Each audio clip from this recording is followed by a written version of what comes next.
Felix, how are you? This is Chuck Quinton. Got your videos via email. I appreciate that. We're going to get started here. We're going to start with the face-on view, and I'm going to walk you through. Overall, you got a really good swing. We just got to make some little changes, a couple things that are overdone here, a couple fundamental pieces that we need to change, and then we're going to go over that chicken wing. I'm going to show you what's causing that. Because I know you mentioned that as a problem that you want to get rid of, and that's definitely something that we want to get rid of. So the first thing I'm going to do is I'm going to focus on the left side of the screen here and just talk about your setup.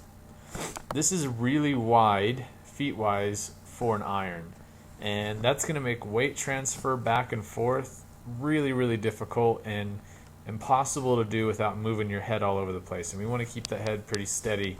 And so I need you to go back and watch those videos on the setup and the issues that are caused by the setup with problems with the ball position too far back, which you have here. The ball's too far back in your stance. See how you've got a little bit of shaft lean here, and you can see how your legs are kind of angled in this direction towards your body because your stance is so wide. Now we can look at a video of my swing here and see that my legs don't angle in quite as much.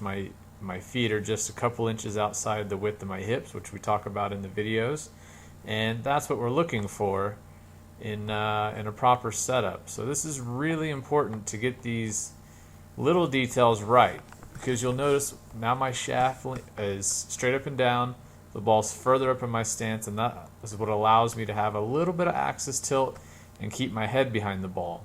Okay, so if you look at this, you're going to see that. Now we go back and look at yours, and you're going to see that you're leaning the opposite direction. You're leaning toward the target. Your head is well out in front of the ball, and your left ear should always be, the ball should line up with the left ear. And so you can see that with you, that ball's about 3 or 4 inches too far back. Now that's going to be a dramatic change because you're going to need some axis tilt, you're going to have a stance narrower, and the shaft's going to be more upright. All of these things are going to make your swing feel completely foreign to you at first. So you want to take your time, work through hitting a lot of half shots in a proper setup. It's going to take several days for you to get comfortable with this, but we have to get the stance narrower. You've got to go back and look at the importance of axis tilt videos because we have no axis tilt here at all. In fact, you almost have negative axis tilt where you're leaning toward the target. That changes everything in the swing, and your head is well out in front of the ball. So all of those things are covered in the setup videos, so I want you to go back and review those because they're major issues that are causing all kinds of problems in your swing. So now as we walk through this here, here we go, starting back. Got a nice extension in that right arm and the takeaway there, so not a lot to complain about there. Your arms and chest are in a good position, really, really good. It's just that we don't have that axis tilt and the proper setup that we need, but your arms and rotation are really, really nice. You've done a good job there working on your takeaway, keeping that extension going back. It all looks good.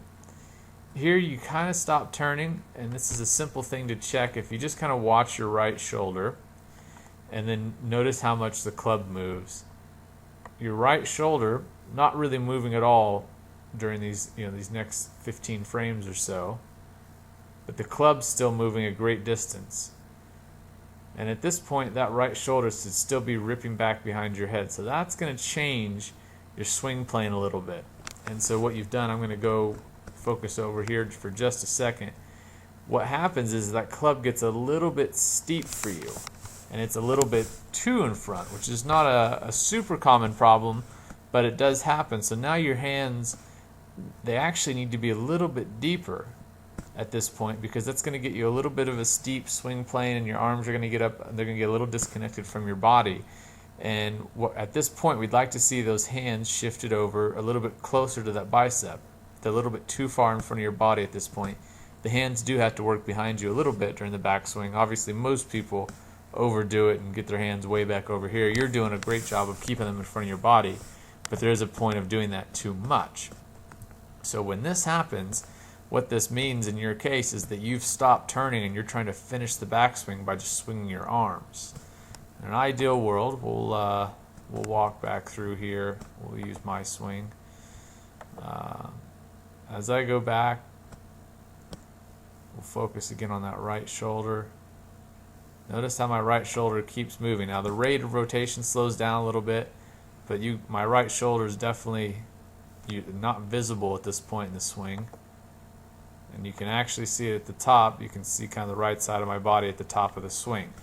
That's just showing that I've continued to rotate to the top, and that's what's missing in your swing, is that you stop rotating.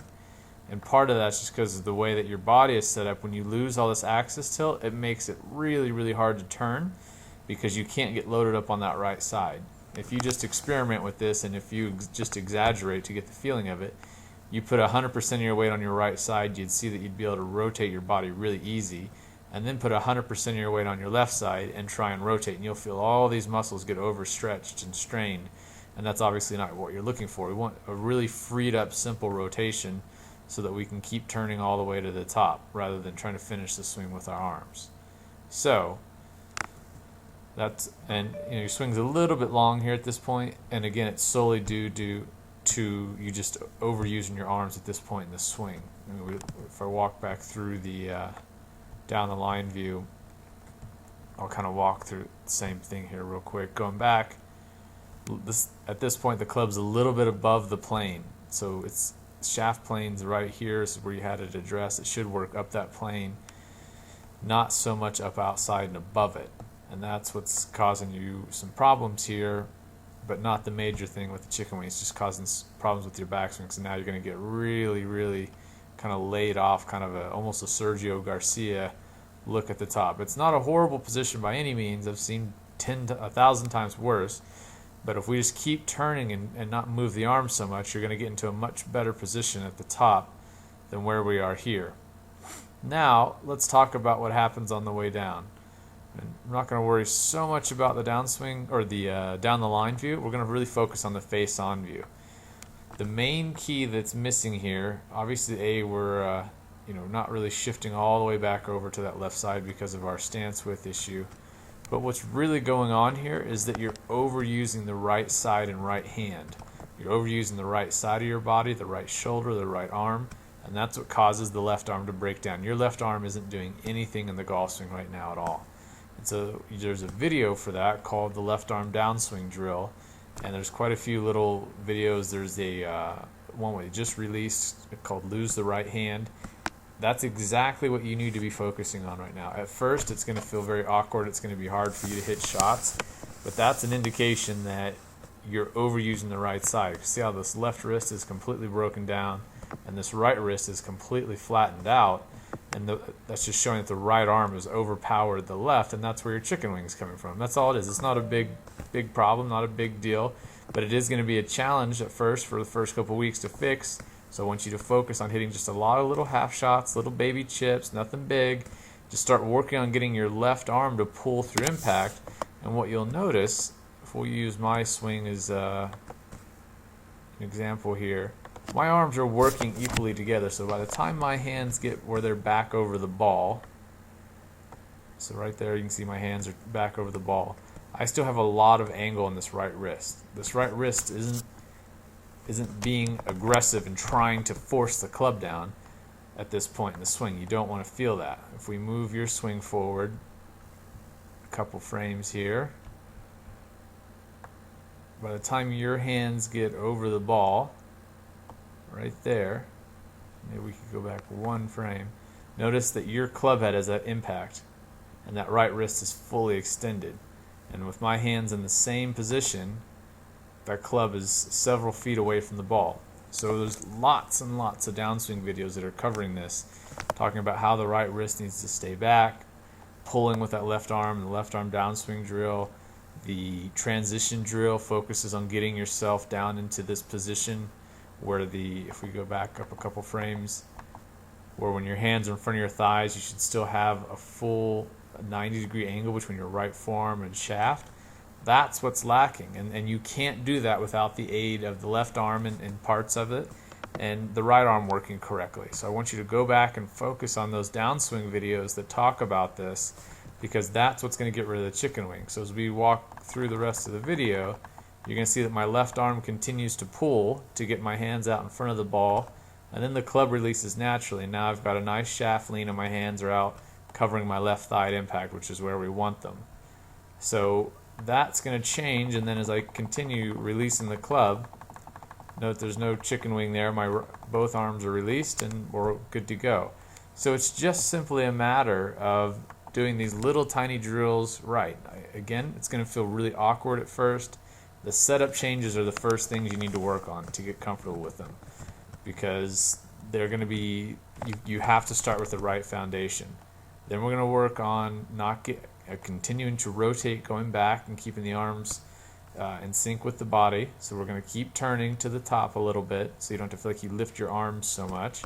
And then the third step that you're going to work on is getting those hands down to your right thigh with still having a full wrist set in that right wrist. It's going to still be fully bent back when your hand's in front of your thigh, because we want your hands at impact to be up here covering your left thigh like you saw in mine, not in the middle of your body. Okay, so that's going to be really, really important as we work on this to be able to control the golf ball. If your hands are all, this is what we'd call a flip, and as your hands are flipping through impact, the club face is always closing at a different rate of speed, so it's very hard to control this and be a consistent golfer. And so that left arm has to keep pulling, and that's what keeps it staying straight, is you start to train yourself to use your left arm to assist in the golf swing. So work on these things in that order, and then it's going to take a while. So be very patient with this. This is making a lot of changes in your swing,